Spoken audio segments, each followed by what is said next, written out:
ఓ మహిళపై అత్యాచారం, ఆ తర్వాత హత్య కేసు ఒడిశా రాష్ట్ర హోంశాఖ మంత్రి మెడకు చుట్టుకుంది.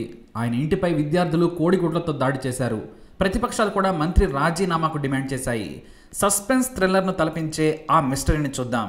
ఒడిశా కలహందీలోని మహాలింగ్లో ప్రఖ్యాత సన్షైన్ ఇంగ్లీష్ మీడియం స్కూల్ ఉంది. ఈ స్కూల్కి మంచి పేరు ప్రఖ్యాతలు ఉన్నాయి. మంచి విద్యను అందిస్తారని పేరెంట్స్ కూడా సంతృప్తిని వ్యక్తం చేస్తారు. ఫీజులు సైతం వేలల్లో వసూలు చేస్తారు. పైగా ఆ పాఠశాలకు ఆట స్థలం కూడా కావాల్సినంత ఉంది. ఇప్పుడు ఏకంగా చిన్న స్పోర్ట్స్ స్టేడియం కూడా నిర్మిస్తూ ఉన్నారు నిర్వాహకులు. ఈ స్కూల్లో మమితా మెహర్ అనే ఒక యువ టీచర్ పనిచేస్తుంది. ఆమె మొదట్లో చిన్నపిల్లలకు పాఠాలు బోధించేవారు. ఆమె స్కిల్స్తో పాటు కష్టపడే తత్వం చూసి ఏకంగా హాస్టల్ వార్డెన్కు మమితను ప్రమోట్ చేశారు. అయితే ఈ ప్రమోషన్పై మమిత కూడా షాక్ అయింది. ఇది రిస్క్తో కూడుకున్న పోస్ట్. పైగా రోజుకు 18 గంటలు పనిచేయాలి, కానీ జీతం కూడా అలాగే ఇస్తారు. అయితే ఈ పోస్టులోకి మమిత ఎందుకు సడన్గా వెళ్ళిందో స్కూల్లో పనిచేసే టీచర్లందరికీ తెలుసు. కానీ పాపం ఆ విషయం మమితకే తెలియదు. తన డ్యూటీ తాను మాత్రమే చేయడం మమితకు తెలుసు. మరే విషయాలు పట్టించుకోదు. గాసిప్స్ కానీ బూతు విషయాలు కానీ ఏవి కూడా మమితకు తెలియదు. చాలా సున్నితమైన నిజాయితీ గల యువతి మమిత. తన వృత్తి తాను చేస్తుంది. మంచి వ్యక్తులతో మాత్రమే కాస్త స్నేహం చేస్తుంది. ఆ స్నేహం పరిధిని కూడా దాటదు. కానీ ఆమెకు అందం ఉంది. మేకప్ వేసుకుని చీరలో వస్తే హీరోయిన్లా ఉంటుంది. ప్రతిరోజు జాగింగ్ చేసి చాలా ఫిట్గా ఉంటుంది మమిత. ఇక స్కూల్ యాజమాన్యం తనకు పెద్ద బాధ్యతను అప్పచెప్పిందనే సంతోషంతో మమిత హాస్టల్ వార్డెన్గా పనిచేయడం మొదలుపెట్టింది. ఉదయం 5 గంటలకే స్కూల్కి వెళ్ళి రాత్రి పిల్లలు పడుకున్నాకే ఇంటికి వచ్చేది. కానీ కొన్ని రోజుల తర్వాత అసిస్టెంట్ వార్డెన్తో పాటు ఆమెను కూడా హాస్టల్లోనే పడుకోవాలని ఒత్తిడి చేశారు. అయితే అది ఆమెకు నచ్చలేదు. అసలు ఈ వ్యూహం వెనుక ఎవరున్నారో స్కూల్లో చాలామందికి తెలుసు. అతనే sunshine school managing committee president Govind Sahu. ఇతనిని రసిక రాజా అని స్కూల్లోని సిబ్బంది రహస్యంగా వెటకారంగా పిలుచుకుంటారు. ఈయన స్కూల్లో పనిచేసే లేడీ టీచర్లపై కన్నేస్తాడు. తన దారిలో ఎవరొస్తారో చూస్తాడు. వారి మాటలను బట్టి ఎవరిని గోకొచ్చు, ఎవరిని గోకొద్దు అనేది లెక్కలు వేసుకుంటాడు. అలా ఒక్కొక్కరిని పార్టీ పేరుతోనో లేదంటే జీతం పెంచుతామనో అందమైన లేడీ టీచర్లను స్కూల్లోనే ఉన్న తన స్పెషల్ రూమ్కి పిలిపించుకుంటాడు. తన దారిలో వచ్చే వారితో స్కూల్లోని తన ఆఫీస్ గదిలోనే సరసాలు ఆడి శృంగారం జరుపుతూ ఉంటాడు. ఇతని చేష్టలు తెలియక కొత్త వారు వస్తూనే ఉంటారు. ఇక డబ్బు కోసం, జీతం కోసమే కాదు, ఎంజాయ్ చేద్దామనుకునే లేడీ టీచర్లు గోవింద్ స్టేటస్ చూసి పడిపోతూ ఉంటారు. దీంతో తన బెడ్ మీదకు వచ్చే టీచర్లకు స్పెషల్ ట్రీట్మెంట్ ఉంటుంది. మరికొంతమంది టీచర్లు సరిగ్గా డ్యూటీ చేయకుండా ఎక్కువ జీతాలు తీసుకుంటుంటారు.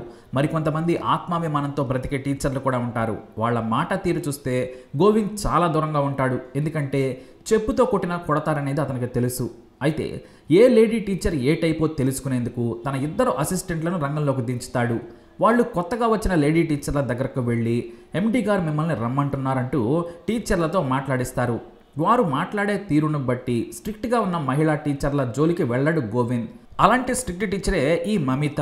ఆమె దగ్గర అందం, అనుకువ, నిజాయితీ అన్నీ ఉన్నాయి. మధ్యతరగతి కుటుంబం నుంచి వచ్చిన ఉద్యోగం కోసం ప్రాణమిచ్చే మనిషి. పైగా పెళ్లి కాలేదు. అందుకే చిన్న వయసులోనే కష్టపడి కార్పొరేట్ స్కూల్లో జాబ్ కొట్టే వరకు ఎదిగింది. కానీ గోవింద్ సాహుకు పోయే కాలం వచ్చిందో లేదంటే కామపిచ్చి పెరిగిందో కానీ మమిత మీద కన్నేశాడు.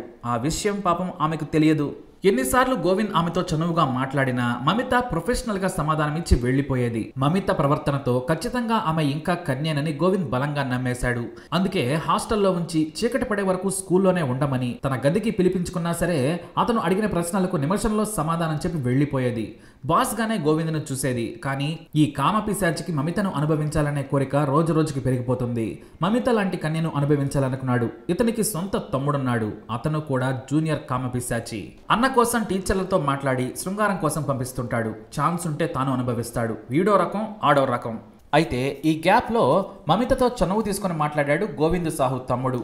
వెంటనే మరో ఆలోచన లేకుండా, బాసు అయితే స్కూల్ వరకే, నాతో సరిగ్గా మాట్లాడటం నేర్చుకో, లేదంటే నేను నేర్పిస్తానని రెబల్లా సమాధానం ఇచ్చింది మమిత. దీంతో ఎండి తమ్ముడు సుస్సు పోసుకున్నాడు. ఇదే విషయాన్ని తన అన్నకు కూడా చెప్పాడు. నీకు ఎంత కావాలన్నా సరే మమిత దొరకదు, ఆమెను వదిలేయి. నీకు కావలసినంతమంది టీచర్లు ఎప్పుడు పిలిస్తే అప్పుడు వస్తారు కదా అన్నాడు. అయితే కొంతమంది టీచర్లు స్కూల్లో పని చేయకుండా వేరే స్కూల్లో పనిచేస్తూ గోవింద్తో అక్రమ బంధం కొనసాగించేవారు. ఎందుకంటే బయట ఉండి చేస్తే పరువు నిలబడుతుందనేది వారి ఆలోచన. కానీ ప్రతిసారి కొత్త బ్యూటీతో ఎంజాయ్ చేయాలనేది అతనికి పిచ్చి. తాను ఏ వృత్తిలో ఉన్నానో అనే విషయం కూడా మరిచిపోయాడు గోవింద్. ఇక మమిత ఎండి తమ్ముడి మాటల తర్వాత తాను హాస్టల్లో పని చేయనని చెప్పి మళ్ళీ టీచర్గా పనిచేయడం మొదలుపెట్టింది మమిత. ఇక మమితను బలవంతం చేసైనా అనుభవించాలి అనుకుని గోవింద్ ప్లాన్ చేశాడు. అటెండర్గా పనిచేసే తన అసిస్టెంట్తో కలిసి మమితను పిలిపించి అనుభవించాలనుకున్నాడు. ఆ తర్వాత ₹1,00,000 మొహాన కొడితే తీసుకుని వెళ్ళిపోతుందని చీప్గా ఆలోచించాడు. కానీ మమిత క్యారెక్టర్ కోసం ప్రాణాలిచ్చే టైపు. ₹1,00,00,000 ఇచ్చినా సరే గోవింద్ దగ్గరకు వెళ్ళదు. ఇది తెలియకుండా ఒక మహిళా క్యారెక్టర్ను తక్కువ అంచనా వేశాడు గోవింద్. అక్టోబర్ 8, 2021న సాయంత్రం అర్జెంటుగా స్కూల్కు రావాలని మమితను పిలిచాడు గోవింద్. హాస్టల్ లెక్కలు సరిచేయాలి, నువ్వు ఉన్నప్పుడు కొన్ని లెక్కలు మిస్ అయ్యాయి, రమ్మన్నాడు. కానీ తాను ఇంటికొచ్చాను, నేను రాలేనని చెబితే కారు పంపిస్తానన్నాడు గోవింద్. స్కూల్ సమయం కానప్పుడు కారులో వెళితే తప్పుగా అనుకుంటారని, అవసరం లేదని చెప్పి మరీ బస్సులోనే వెళ్ళింది. తన ఇంటి నుంచి స్కూల్కు కేవలం 8 కిలోమీటర్ల దూరం. ఇక స్కూల్కు వెళ్ళిన తర్వాత స్టేడియం దగ్గర ఉన్న కొత్త ఆఫీస్ గదిలోకి పిలిచి తన మనస్సులోని మాటను బయట పెట్టేశాడు గోవింద్. నువ్వంటే నాకిష్టం, నీ జీతం డబ్బులు చేస్తాను, నీకు కావలసినవి ఇస్తాను, నాతో గడపాలి, నేను పిలిచినప్పుడు నా రూమ్కు వచ్చి నన్ను సంతృప్తి పరిస్తే డబ్బుతో నేను నిన్ను సంతృప్తి పరుస్తానని చెప్పాడు. ఆ మాటలు విని మమితకు షాక్ కొట్టినట్టయింది. నేను వెళతానని ఒకటే మాట చెప్పి వెళ్ళబోతుంటే బయట నుంచి గడిపెట్టాడు గోవింద్ అసిస్టెంట్. స్కూల్లో ఎవరో లేరు, హాస్టల్ చాలా దూరంగా ఉంది. ఇక టౌన్కి ఎక్కడో ఊరి బయట ఉంది స్కూల్. ఆమె అరిచినా ఎవరికి వినిపించదు. దీంతో తాను ఇలాంటి పనికి ఒప్పుకోనని చెప్పింది మమిత. ₹1,00,000 ఇస్తానని టేబుల్ మీద డబ్బుల కట్టను విసిరేశాడు. అదే కట్టను తీసి గోవింద్ మొహాన కొట్టింది. నీ కూతురుకు వేరేవాడు 2 లక్షలు ఇస్తే పడుకోబెడతావా అంటూ ఉమ్మేసింది. దీంతో బలహీనంగా ఉన్న మమిత మీద బలాత్కారం చేశాడు గోవింద్. ఆమె మీద రాత్రి వరకు 3 సార్లు అత్యాచారం చేశాడు. ఆ తర్వాత తనను వదిలేయాలని వేడుకుంది. కానీ మమితను ప్రాణాలతో వదిలేస్తే మరుసటి రోజే అతన్ని అందరి ముందు చెప్పుతో కొట్టి కేసు పెడుతుందని అతనికి తెలుసు.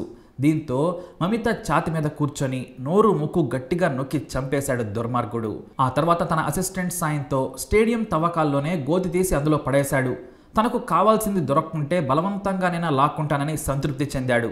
ఆ తర్వాత అసిస్టెంట్కు 10,000 ఇచ్చి ఇంటికి వెళ్ళిపోమని చెప్పాడు గోవింద్. ఇక ఆ తర్వాత అంటే అక్టోబర్ 8న సాయంత్రం స్కూల్కు అని వెళ్ళిన అమ్మాయి తిరిగి రాకపోవడంతో ఆమె తల్లిదండ్రులు కంగారు పడ్డారు. స్కూల్కు ఫోన్ చేస్తే ఎవరూ సమాధానం ఇవ్వలేదు. దీంతో ఆమె స్నేహితులకు ఫోన్ చేశారు. ఎక్కడా సమాచారం దొరకలేదు.